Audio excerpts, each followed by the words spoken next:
Bueno, entonces vamos a continuar con nuestro estudio sobre los requisitos bíblicos para la membresía. Nos encontramos en el tercer requisito. Ya hemos visto dos. Un requisito espiritual, es decir, solamente se pueden recibir como miembros verdaderos creyentes. Dos, un requisito ceremonial, deben ser personas que reconocen el señorío de Cristo bautizándose. Y tercero, un requisito organizacional, que es lógico y es obvio en la Biblia.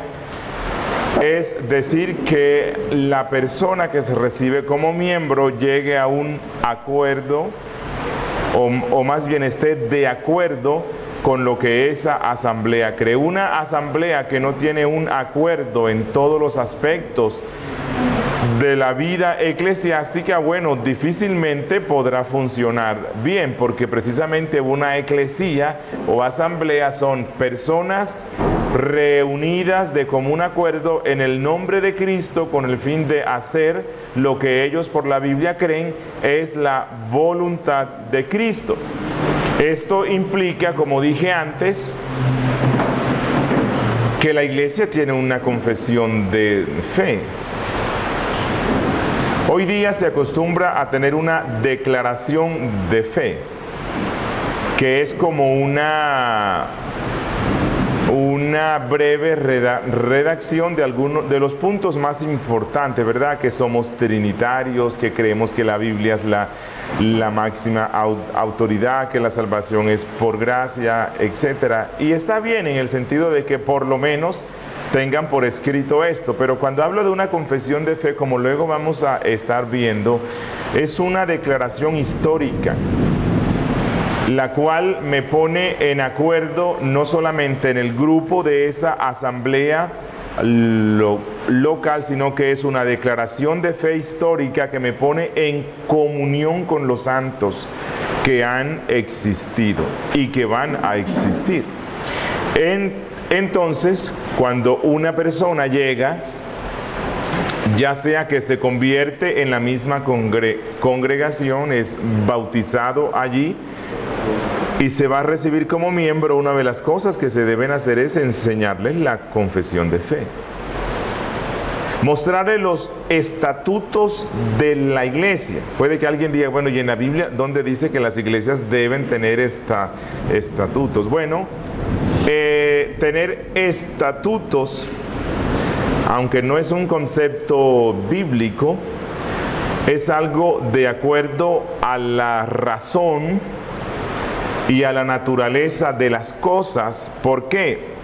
Bueno, y además, siendo que hoy día los estados exigen que todas estas eclesías puedan tener cierto reconocimiento o rendir ciertas cuentas, entonces a causa también de ese aspecto legal es necesario que la iglesia tenga redactado unos estatutos sobre cómo se manejarán los asuntos administrativos internamente. Por ejemplo, tendrán secretaria. En la Biblia no se nos dice nada, ¿no?, sobre ese tema, pero sí se necesitan hoy.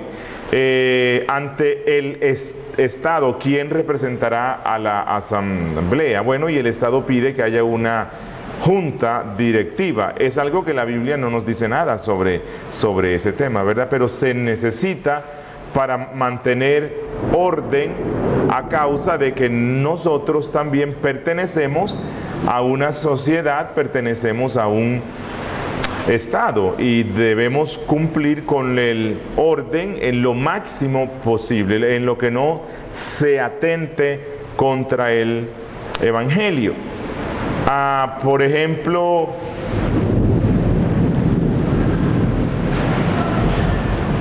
si van a ver un asunto de índole administrativo y estatutario, bueno, ¿cómo van a definir el sueldo que le pagan al pastor o a los pastores? ¿Cierto? Van a incrementar un porcentaje. ¿Quién toma esa decisión? ¿Cómo hacen eso?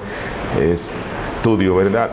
Entonces, todas estas cosas deben estar estipuladas en esos estatutos y es necesario que la persona que se reciba como miembro pueda conocerlos. Él sabe, por ejemplo, bueno, estatutariamente, él como miembro, qué responsabilidades tiene. Hay unas responsabilidades que la Biblia da, pero estatutariamente, ¿cómo es eso? Él debe conocer todo, cómo se administra todo. Rinden informes contables. Hay informes anuales o semestrales de cuánto entró, cómo se gastó, quién administró eso. Creo que es bueno que la persona que está solicitando la membresía pueda conocer eso para que él tenga un panorama que le permita tomar una decisión de si se hace miembro o más bien busca otra congregación. Entonces, una vez que la persona, conociendo esto, dice, ok, si yo estoy de acuerdo con lo que ustedes creen, ok, puede ser recibido como miembro. No es como hay personas que llegan a nuestras congregaciones, los cuales creen que la iglesia debe ajustarse a lo que ellos quieren. Entonces, no, mira, yo no estoy de acuerdo con este tema, con esta forma de administrar, entonces no, si no hacen un reajuste en los estatutos o en la confesión, no puedo. Bueno, entonces se le dice, gracias, Dios te guiará y vamos a orar para que te guíe, para que encuentres la congregación conforme a esto que tú crees. Pero la iglesia local no debe estar adaptando lo que cree o sus estatutos de acuerdo a las pretensiones o convicciones de cada uno de los que llegan. ¿Qué pasa, por ejemplo, si a nuestra congregación llega un hermano en la fe, ya él viene de otra congregación? Revisamos este tema, hablamos con su pastor, salió bien. Pero el hermano dice, mira, lo que pasa es que yo he visto su confesión de fe y yo no estoy de acuerdo con esa parte donde la confesión de fe dice que los dones de revelación cesaron. Yo creo que hoy día el Espíritu Santo está dando dones de lenguas, profecías, discernimiento, interpretación, visiones. Bueno, los pastores vamos a sacar un tiempo, vamos a explicarle por qué es nuestra convicción que los dones cesaron, que esta clase de dones cesaron. Vamos a revisar esto y entonces se lo vamos a explicar bien. Si al final de esta explicación el hermano dice, mira, yo sigo pensando lo mismo, yo sigo creyendo que hoy Dios está dando dones de lenguas, de profecías. Es más, me agradaría un día en el culto, si el Espíritu Santo me guía, dar una profecía o en lenguas. Bueno, entonces lo que la iglesia local debe hacer en este caso es decirle, mira, en nuestro caso, en el de nuestra congregación, le pudiéramos decir, aquí en la esquina hay una iglesia de las asambleas de Dios y ellos creen eso mismo que tú crees. Lo más recomendable para ti es que te congregues allá. ¿Por qué? No se supone, o sea, no es el espíritu de cada congregación local tener más gente y más gente y más gente. No, pero no más gente a costa de lo que sea. Una asamblea local, una iglesia, vuelvo a repetirlo, es un grupo de personas que se reúnen en el nombre de Cristo en un común acuerdo doctrinal. Si no tienen un acuerdo doctrinal, esa iglesia tarde que temprano terminará en varias fraccionándose. Así que lo más recomendable antes de recibir a una persona como miembro, bueno, presentarle lo que uno cree y luego ver, ¿te identificas con todo lo que la iglesia cree?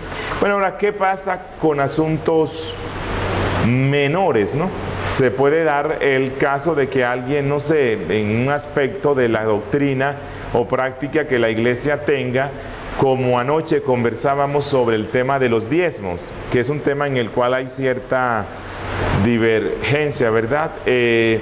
Bueno, creo que esos son temas menores, y si la divergencia que hay no es tan importante, entonces conversamos con la persona y le decimos: ¿estás dispuesto en ese aspecto leve en el cual tú no te identificas, someterte a la autoridad de la iglesia? Es decir, cuando escuches a los pastores que enseñan sobre eso, no te levantarás y te vas a ir porque no estás de acuerdo, no lo comentarás con nadie más, no procurarás hacer prosélitos que se identifiquen con lo que crees. En el instante que veamos esto, te llamaremos a cuenta, y si la cosa sigue, te vamos a expulsar por divisionista.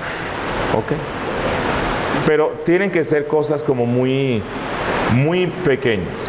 Bueno,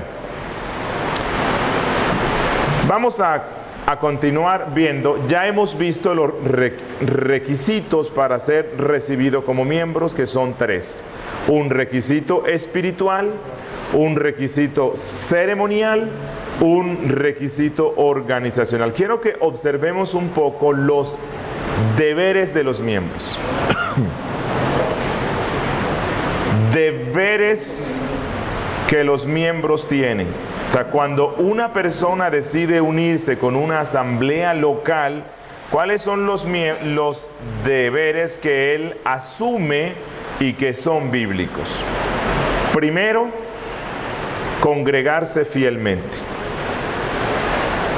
¿Recuerdan ese texto de Hebreos 10:25? Que dice: no dejaos de congregarse como algunos tienen por costumbre. ¿Cuál debe ser entonces la costumbre del miembro de una iglesia? Congregarse fielmente. ¿Y esto por qué? Porque uno de los medios de gracia que Dios ha dado para la edificación de su pueblo precisamente es el culto, porque en el culto se lee, se explica la palabra de Dios y se ora comunitariamente. Esta lectura, esta predicación y esta oración comunitaria y estos cantos y esta vida en comunidad es un medio que Dios usa para la edificación de los santos.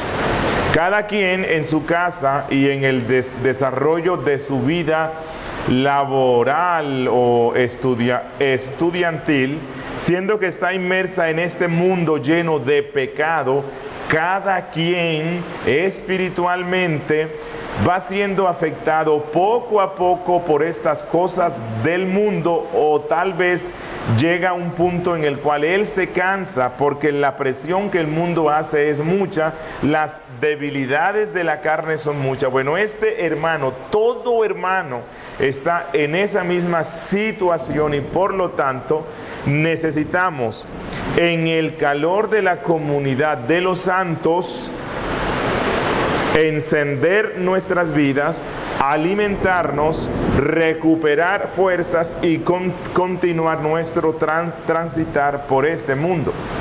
El salmista decía que él amaba y anhelaba estar en la congregación de los santos. Estar en la congregación del pueblo de Dios es una de las mejores cosas que nos pueden pasar en este mundo. Cuando una persona se queda en su casa haciendo algo mejor que estar en el culto, bueno, no sé si exista algo mejor, es una tristeza, porque él está ocupado en las cosas de este mundo mientras el resto está en audiencia con Dios.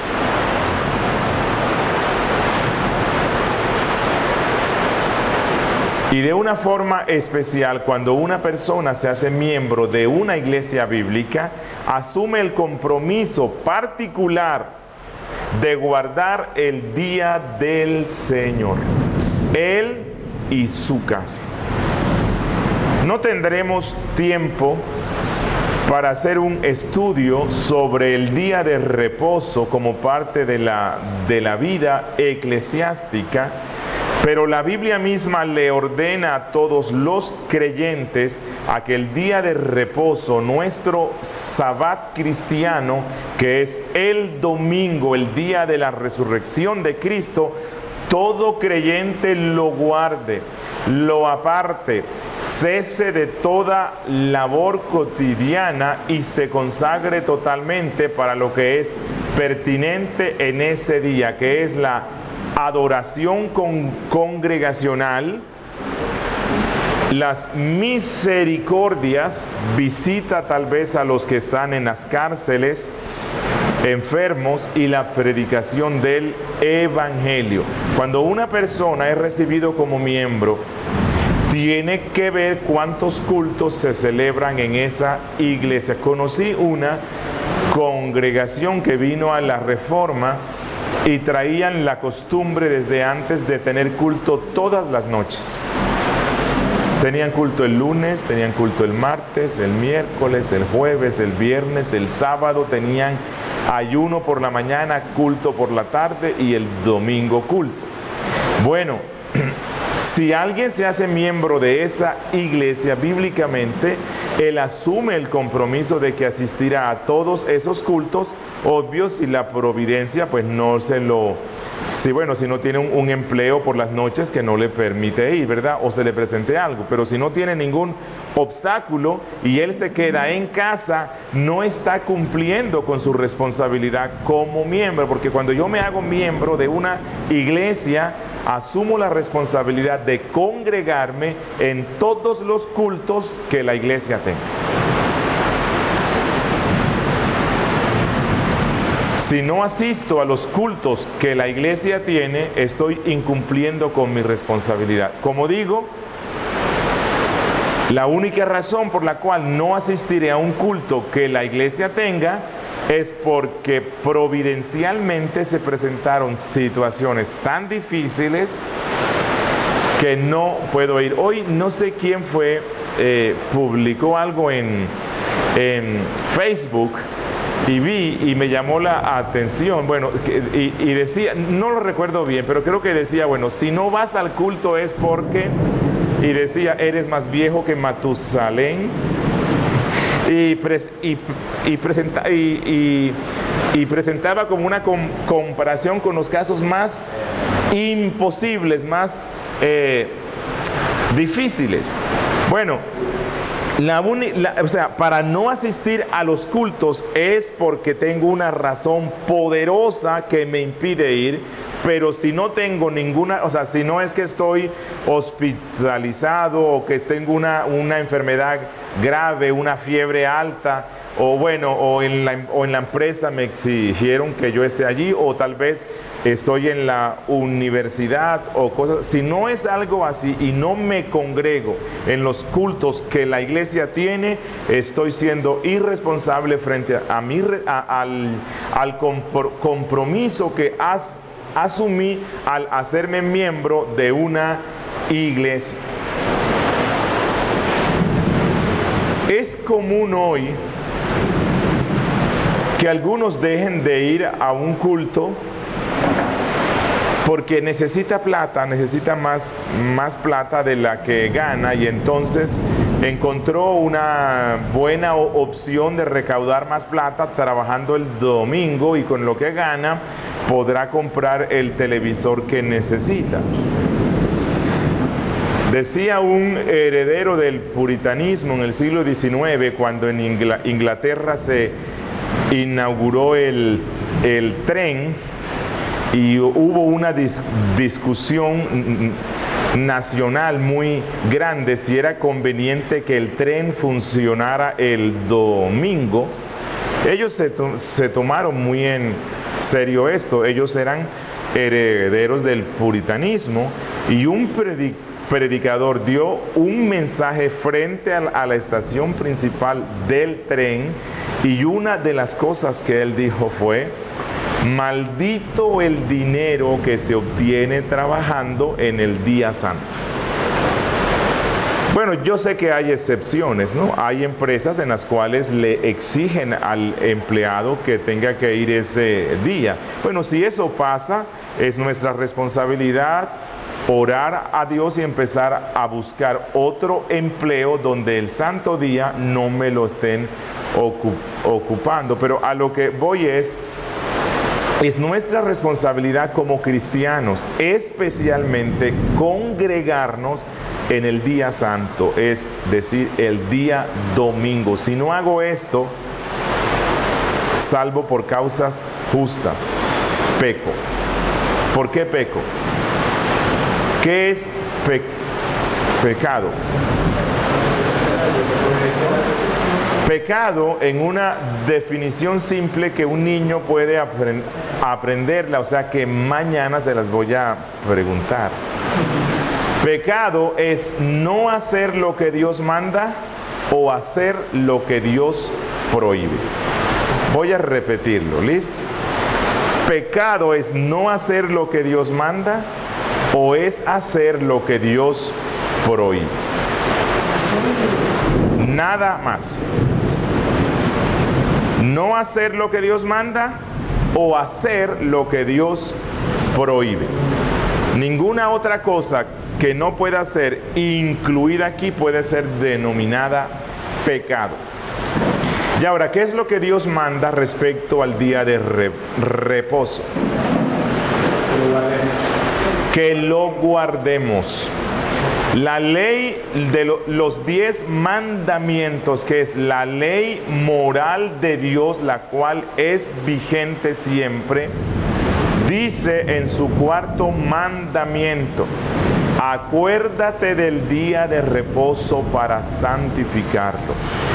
6 días trabajarás y harás toda tu obra, mas el séptimo día, que para el caso de la iglesia cristiana luego de la resurrección cambió al primer día, lo guardarás. Cesarás de toda tu obra y lo consagrarás de una forma especial para Dios. Y que este no es un mandato judío, es claro en que esto forma parte de la creación. Dios lo estableció en la creación mismo, y en la creación Él hizo todo el mundo en 6 días y el séptimo día reposó. Y este es el gran principio que hay en el mundo. Todo hombre debe trabajar 6 días y descansar un día, no cualquier día, no el día que cada quien quiera. Dios en el Antiguo Testamento dijo el séptimo día, y los apóstoles entendieron que a causa de la resurrección de Cristo, que fue el primer día, entonces ese día de reposo cambió al primer día. Dios no nos dejó sin un día de reposo, y de manera especial ese día la iglesia se reúne en un culto donde adora a Dios con himnos, oraciones, predicaciones, lectura de la Biblia, ofrendas y celebrando los sacramentos. Y todo miembro de iglesia bíblica asume esa responsabilidad. Bien. Segunda responsabilidad de aquellos que son recibidos como miembros, a la luz de lo que la Biblia dice: apoyar económicamente. Todo miembro de iglesia tiene la responsabilidad de sostener a la iglesia misma. Miren lo que dice Gálatas 6:6.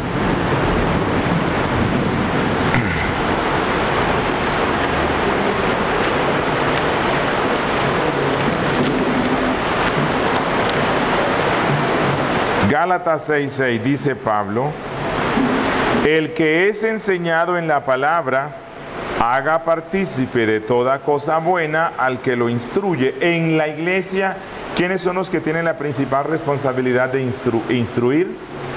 Los ancianos. Así que Pablo aquí le dice a cada uno de los miembros: si tú estás siendo instruido por tus pastores, es tu responsabilidad sostenerlos. Ya hemos dicho en 2 Corintios 9, Pablo le ordena e instruye a los miembros de la iglesia para que también contribuyan para el socorro de los pobres, especialmente el de los pobres dentro del pueblo de Dios. Primera a Timoteo 5:17. Primera Timoteo 5:17 dice: los ancianos que gobiernan bien sean tenidos por dignos de doble honor, mayormente los que trabajan en predicar y enseñar. Aquí, doble honor en el lenguaje original tiene la connotación de una remuneración económica. Y él dice: los ancianos que gobiernan bien sean tenidos por dignos de una recompensa económica, mayormente los que se consagran en la predicación y la enseñanza, pues la escritura dice: no pondrás bozal al buey que trilla, y digno es el obrero de su salario. Así que un pastor, un anciano, lo normal y lo bueno y lo que Dios ha establecido es que él pueda recibir un buen salario, a causa de que una de las funciones que él tiene es darnos ese alimento espiritual que instruye nuestras almas. Y siendo que lo que ellos nos dan es algo muy alto, entonces debe verse eso en una recompensa. Voy a dar aquí una nota de equilibrio que la expliqué ya en una clase pasada. Los pastores no deben ser pastores por la paga. Cristo mismo dijo que el asalariado, o sea, aquel que se involucra en el ministerio cristiano por el dinero que le pueden dar, ese es un mal pastor. Y cuando las dificultades vengan, cuando las consejerías se incrementen, cuando la gente no lo quiera mucho, entonces él abandona todo porque es simplemente un empleado. Pero eso no echa por tierra el que los pastores deben ser recompensados económicamente con un salario digno por medio de la iglesia, es decir, de cada uno de los miembros. Este es un principio bíblico que va desde el Antiguo Testamento hasta el Nuevo. Hay hombres que son empresarios, Dios los llama para que sean pastores y les va bien económicamente, y la iglesia quiere darles un sueldo y ellos no quieren.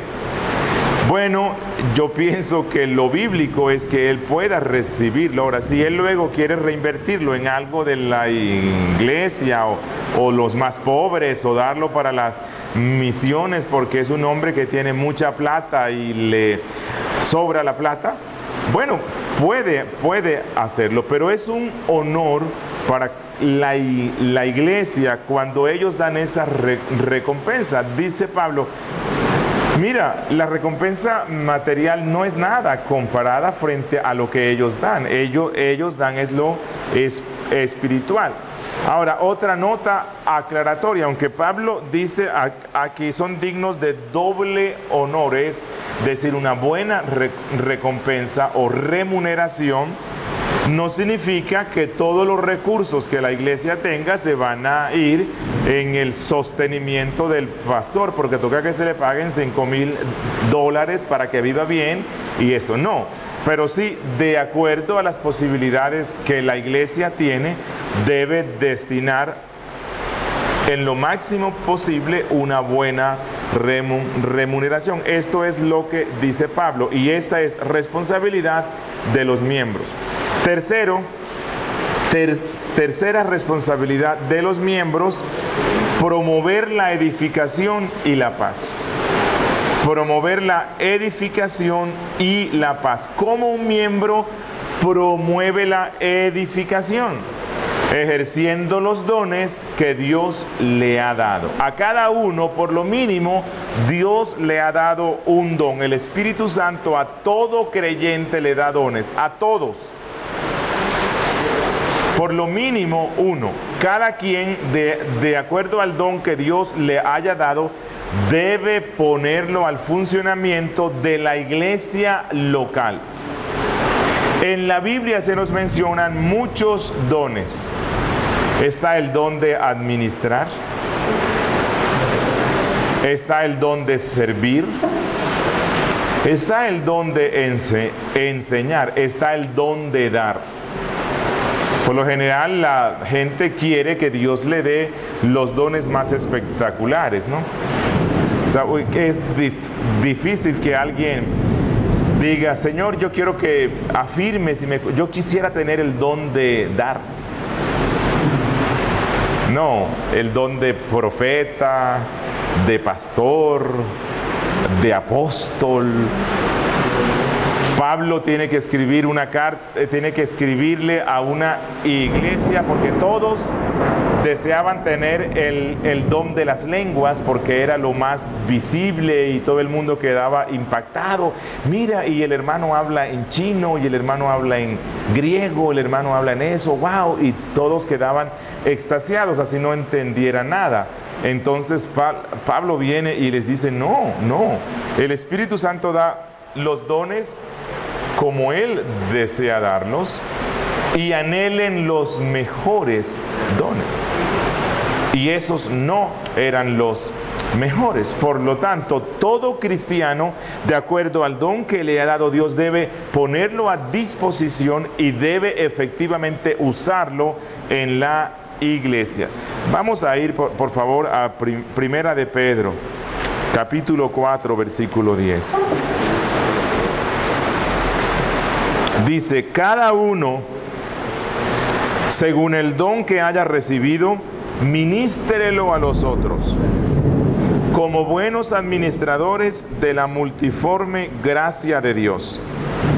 Si alguno habla, hable conforme a las palabras de Dios. Si alguno ministra, ministre conforme al poder que Dios da, para que en todo sea Dios glorificado por Jesucristo, a quien pertenecen la gloria y el imperio por los siglos de los siglos. Amén. ¿Qué es lo que dice Pedro?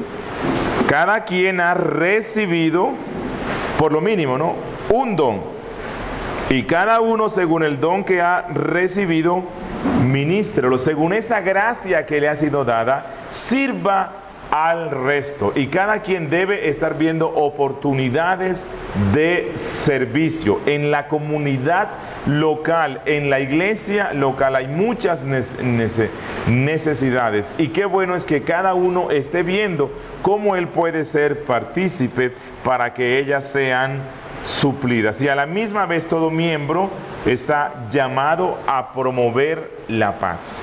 Es decir, debo evitar que yo sea fuente de discordia. Y que si me ofenden a mí un hermano en la fe, la disposición certera y primaria que yo debo tener es perdón. Perdón y reconciliación, porque la iglesia local debe expresar la paz que nos da Dios. Cuarto, responsabilidad de los miembros: apoyar y someterse al liderazgo de la iglesia. Quiero que vayamos aquí porque es un texto fundamental. Hebreos 13, 17. Hebreos 13, 17. Dice: obedeced a vuestros pastores. La Biblia no está de acuerdo con esa ausencia de sistema de gobierno que algunas denominaciones tienen. La Biblia sí habla de unos guías y de unos líderes a los cuales la iglesia debe someterse. Dice: obedeced a vuestros pastores y sujetaos a ellos. ¿En qué sentido? ¿En qué aspecto? Ya lo hemos dicho y vuelvo a repetirlo. No se trata de que los pastores van a levantarse y van a ordenarle a la iglesia lo que deben hacer y lo que no deben hacer de acuerdo a sus caprichos, y van a poner a la iglesia a que le sirvan a él personalmente en las cosas que él quiere, o va a obligar a la iglesia a que esté haciendo cosas que la Biblia no manda. La autoridad de los pastores únicamente está en dependencia de la instrucción bíblica que ellos dan, de los mandatos bíblicos que ellos imponen. Si es bíblico, es la responsabilidad de la asamblea obedecerlos. Y se dan aquí unas razones: porque ellos velan por vuestras almas. Un pastor bíblico es un hombre interesado en la salvación y el bienestar espiritual de las ovejas de Cristo que le han sido encomendadas. Su pasión, su tristeza, su alegría, todo en él gira en torno especialmente a lo que pasa con cada una de las ovejas de Cristo que son puestas a su cuidado. Es un hombre que, como dice Cristo, cuando ve a una oveja de las que Dios le ha dado que se descarría, y no importa si esté en la cumbre de los montes, no importa si está en un acantilado, él va allá, la busca, la cura, la cuida. ¿Por qué? Porque esa es su responsabilidad. Pero para que un pastor pueda hacer esto, este pastor necesita tener autoridad espiritual sobre esas ovejas. Necesita que lo sigan. Bueno, que lo sigan en Cristo, que le crean, que le tengan respeto. Ellos velan por vuestras almas como quienes han de dar cuenta, para que lo hagan con alegría. Hay pastores que su trabajo lo están haciendo constantemente con lágrimas, porque las ovejas del rebaño que Dios ha puesto bajo su cuidado no están obedeciéndoles. Cuestionan incluso las predicaciones que él da. Están más propensas a llamar a un pastor del extranjero que tenga fama para que les dé una consejería que ir donde su propio pastor. Y cuando eso pasa, eso es una ofensa contra él y contra Cristo. Porque aquí dice: obedeced a vuestros pastores, para que no se quejen, porque eso no es provechoso. No vamos a practicar ese servilismo que la Iglesia Católica empezó a practicar desde el siglo IV, donde los miembros de la Iglesia se arrodillaban y le besaban el anillo al obispo. No vamos a practicar ese servilismo de las iglesias neocarismáticas, donde todo lo que el pastor diga, así sea en cosas que no se relacionan con la fe, es casi palabra de Dios. Y si él les dice que se tiren en el piso, se tiran en el piso. Si él dice que le den, bueno, él no lo dice que se lo den a ellos mismos, sino para Dios, pero uno ya sabe que es para ellos mismos, que le den todo, su billetera, su chequera, sus casas. Y hay gente tonta que hace eso porque ellos entran en un servilismo, en una sumisión servil, donde ellos no analizan, no piensan, no reflexionan. ¿Es esto bíblico? ¿Es esto lo que el pastor dice? Suena como tan raro. Él dice que todos los meses debo pasarle una copia del extracto del banco para ver si realmente le estoy dando el 10%. Bueno, yo no tengo por qué hacerlo. Eso no es lo que la Biblia dice. Pero por el otro lado, y es algo que puede pasar en las iglesias reformadas, que estamos en contra de todo ese abuso eclesiástico que se está dando, se puede dar la posición opuesta, y es donde se con el fin de no caer en idolatría, con el fin de no hacer que mi pastor se enorgullezca y el orgullo crezca en su corazón, entonces voy a tratarlo y a considerarle simplemente como alguien insignificante. No, aquí se nos está dando un principio: obedezcan a vuestros pastores y sujétense a ellos. ¿Por qué? Porque ellos quieren el bienestar de tus almas, obviamente si son pastores bíblicos.